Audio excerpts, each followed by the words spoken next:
Last time, on Sprigg Plays Hustlecat. I find the tab and start scrolling through listings again. It's not like anything new has gone up since yesterday, I bet.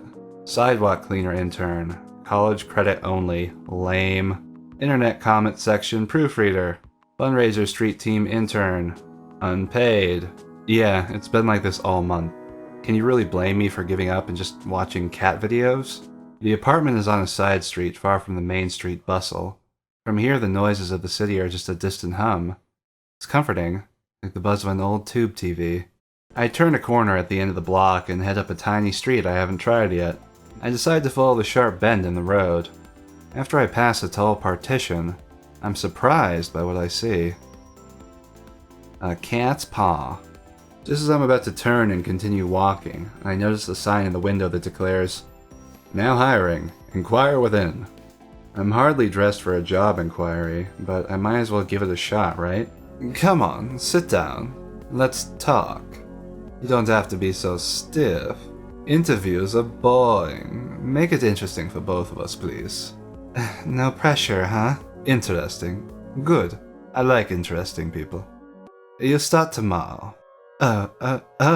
Wow, great. Thank you. And here we go. I got lost and I didn't end up painting anything, but it was a nice walk at least. As I head home, I get this distinct feeling of being followed.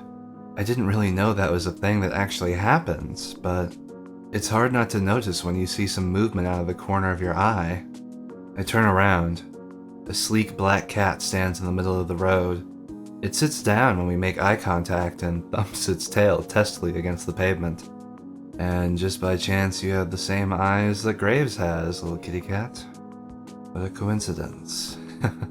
It's got different colored eyes. I guess heterochromia really is pretty common in cats. Yeah, let's go with that. Should I, try to bring it to the cafe? They do take care of strays there after all. I should try, I guess. I crouch down as slowly as I can and reach my hand toward the cat, beckoning to it. It doesn't move. I make those little smoochy noises that seem to work on some cats. This one doesn't seem terribly impressed. It pins its ears back and it looks away, still for a moment before standing up and slinking into an alley. I guess I should just leave this to the professionals. It's time to celebrate. I'm gonna wreck this pizza I grabbed from Pizza Lloyd's on the way home. I picked up a can of wet cat food for Mochi from the corner store, too. I figure we both deserve a celebration. Hey, Mochi, get your fat ass out here. I've got good news. No answer or indication that he's even in the same room. You know, he never even asks how my day was. I know how to do this. I walk over to his food bowl and crack the lid of the wet food. In a flash, he's at my feet, tail shaking like a rotor behind him. Come here, you big baka. I give him a little scratch behind the ears before I dump half the can into his bowl, and the feeding frenzy begins. He acts like I never feed him. Whatever. I'm about to go do the same thing to this pizza. After a quick jaunt to free myself from the shackles of non-pajama clothing, I flop back down on the couch, dinner in hand, laptop in my face. Oh, looks like there's a new Jelly Donut video. It's a video of her sleeping in a donut box. I love that dumb internet cat. She's always doing something ridiculous. Wonder how her owner gets her to do those tricks. What if it turns out that Jelly Donut is one of the cat cafe people? Like she's, making the videos herself.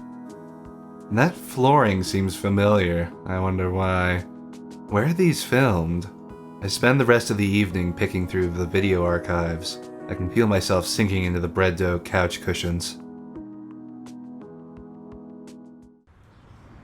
Meow.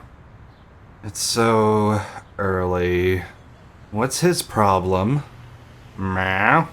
I bet he just wants the other half of that wet food. This is why I don't get it for him that often. I excavate myself from the couch and do what I can to mitigate the bedhead situation I have going on.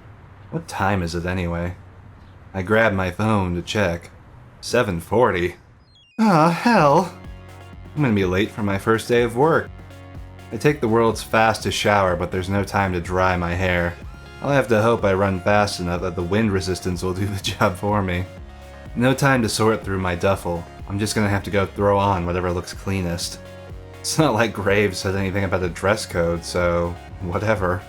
Mochi trails me closely, howling more and more insistently along the way. It's like he doesn't care about my punctuality at all. No time to mix the wet food the way he likes it. I dump a scoop of kibble into the bowl on my way out the door. I haven't seen a cat so offended since the one that watched me mess up coffee yesterday. They can just both deal with it. I can't believe I'm almost late to my first day of work. And my first job, even.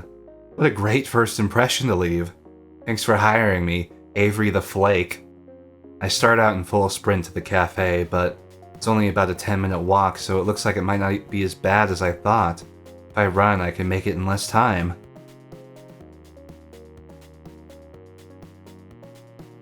Here it is, a cat's paw. I got a good look at it when I was here yesterday, but it feels totally different when it's your workplace, you know? Kinda nice to think about it that way. Hey, Avery! Landry peeks his head out from the doorframe and waves me in. I'm surprised by how many people are standing around. Graves, Landry, and Hayes are there, but so are a few others I've never seen. I only see a few cats right now, but they seem utterly disinterested in everything we're doing. And they're all piled in a sleep cluster by the window. It's a cuddle snuggle. I feel a little embarrassed that I'm so disheveled, but I'd rather be on time with wet hair than late and looking perfect. Good, you decided to challenge the morning sun after all. Now that the stars here, we can start with the show. Still as weird as yesterday, I see. Caught another sucker, I see, boss. That is esteemed co-worker to you, Reese. Yep, you just keep on collecting these strays. Before we go too far, everybody should introduce themselves to Avery. Avery, we've already met, and you already know Graves. Did you meet Hayes yesterday? Briefly. Hello, Hayes. Hello. It looks like he's going to try to slip between the cracks in the tile. How does a guy like this handle a job that deals with people? Hayes is a great barista. He's a great help in the kitchen, but he likes to spend a lot of his time with the cats, too. Hayes flashes me a quick look. The side of his mouth upturns ever so slightly, like he's trying to smile, but he's out of practice. I reach out to shake his hand, and he's bracing for impact. Before I reach him, a bright light flashes out of the corner of my vision. Is that a camera? Oh, sorry, sweetie. I thought I'd turn the flash off. I whip my head to the other side of the lineup. The girl on the end is aiming her phone directly at me. Sorry, don't mind me or anything. I just, wanted to commemorate our newest employee. I'm Finley, and I, take care of social media.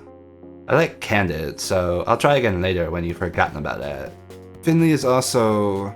Oh my glob. Graves, I know what you're going to say. Don't ruin the surprise. Graves lets out a soft bark of a laugh. Alright. You tell Avery whenever you're ready.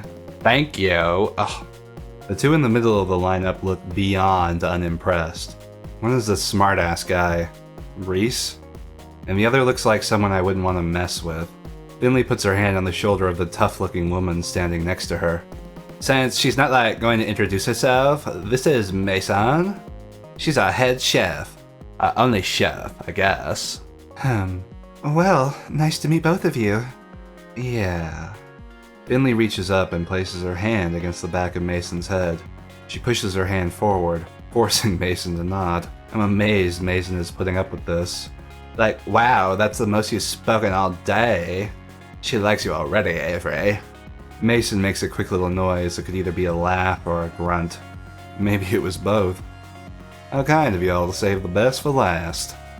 I'm Reese, and I'm the one you'll be answering to after Graves, so you better stay on my good side. I would have sworn Landry was second in command here, so I don't know what this kid's talking about. I didn't even see him at all during the interview yesterday. I'm on cat detail today. I don't think that means I won't be keeping an eye on you. Cat detail must mean taking care of the cats, obviously. I'm learning so quickly. I don't know why the second in command would be so eager about telling me he's gonna clean the litter boxes today, though. Maybe it's just a weird status thing here. Ew. Well, I'll be on my best behavior then, I guess. Good. Okay, that should be everybody then. Avery, you'll be training with me today, so I hope that's okay. That's fine with me. It looks like I'm no longer needed. I have other work to do. You know where to find me. Graves slinks to the back of the cafe. I think I can hear footsteps on creaky stairs. Mason and Hayes disappear after him. Avery, did you have breakfast yet? We're going to have something to eat before work if you'd, like to join us. It's traditional. That sounds great. I fed my cat, but I forgot to feed myself. Reese has already seated himself at the long booth seating along the wall. He scoots two of the tables together, and Landry pulls over another chair. Great, just sit and relax. Mason's just finishing up breakfast. I move to take a seat, but Finley blocks my path. Avery, before you sit down, I have a question for you. Sure. What's up? Okay, is that... Her voice drops almost conspiratorially. She leans in to whisper. It's like an Akia shirt, isn't it? He's my favorite too. Aki what? Akia? From Blast Zone? From what? Look, you don't have to play dumb, jeez. I get it, okay? No, I really have no idea what that is. Is that like a show? Is this shirt from something? Oh, no. Never mind, don't even worry about it. Now you've got my interest? Yeah, what's a blast zone? But now you've got my interest. What's a blast zone? I don't know if it would be your type of game, after all. Oh, it's a game? I like games. Try me. Well, it's a story about men's passions, clashing in, a life or death struggle. It's really hot. Sounds dangerous.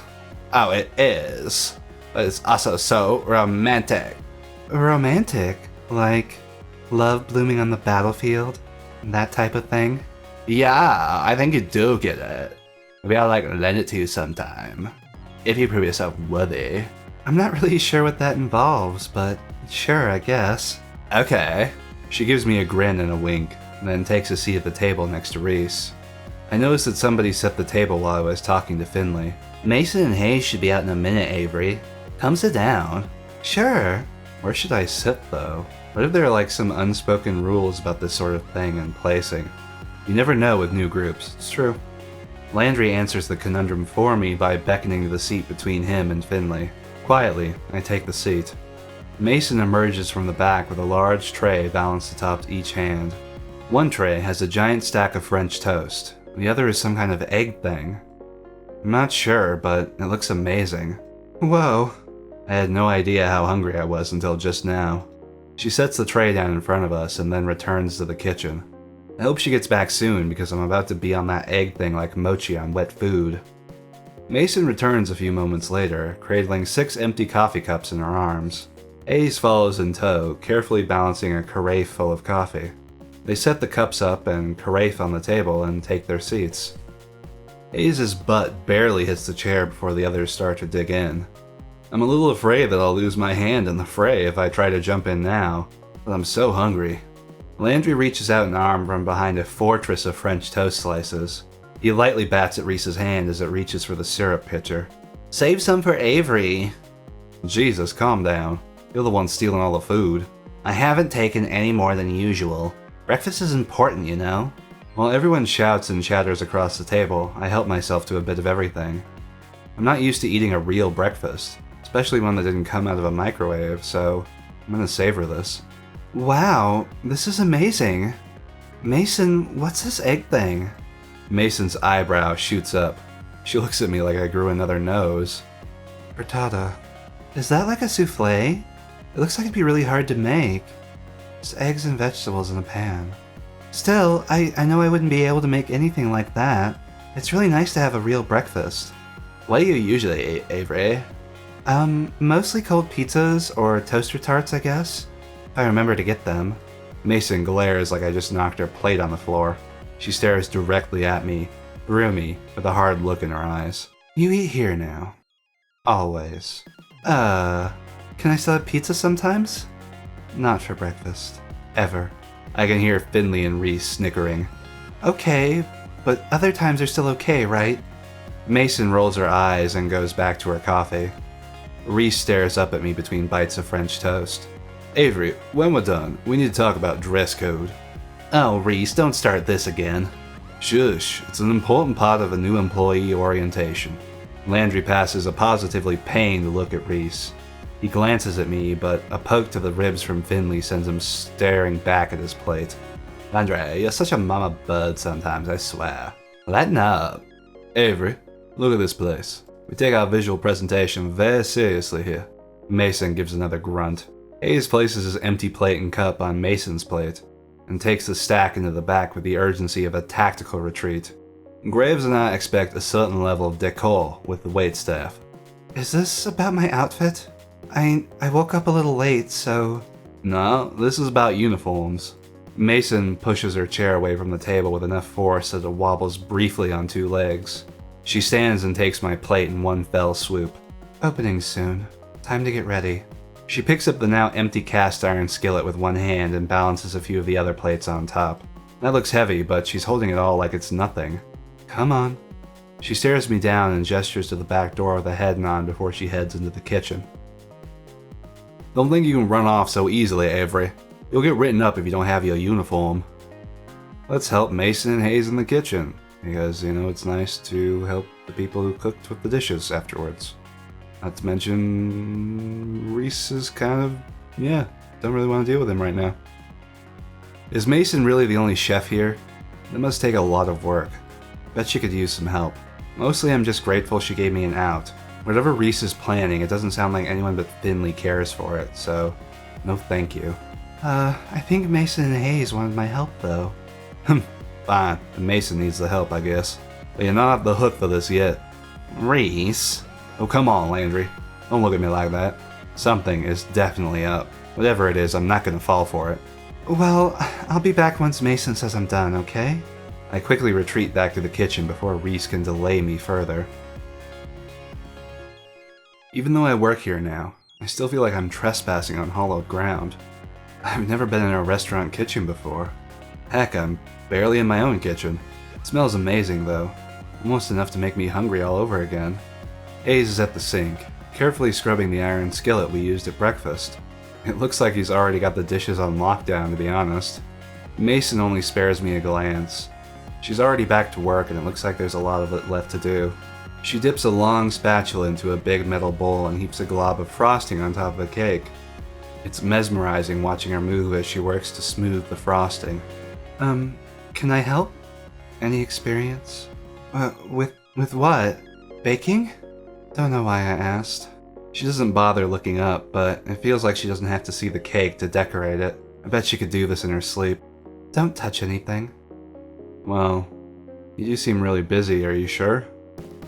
I bet you're really busy though. Are you sure? Babysitting takes longer than actually doing it myself. It is true. I've been there. Having to train people when you could just do it yourself twice as fast. Come on, there's gotta be something I can help with. You did ask me to come back here for a reason, right?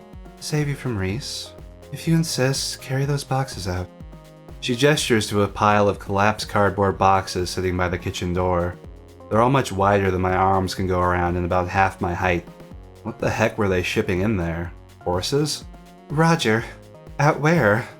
Out back. They're home wherever. You can count on me. No time for insignificant details like logistics or arm strength. I'm gonna do it. I tried to wrap my arms around the flattened boxes, but I was right. My fingertips barely touch either side. I can't just pick them up in my hands either. They're too thick to grab from the top.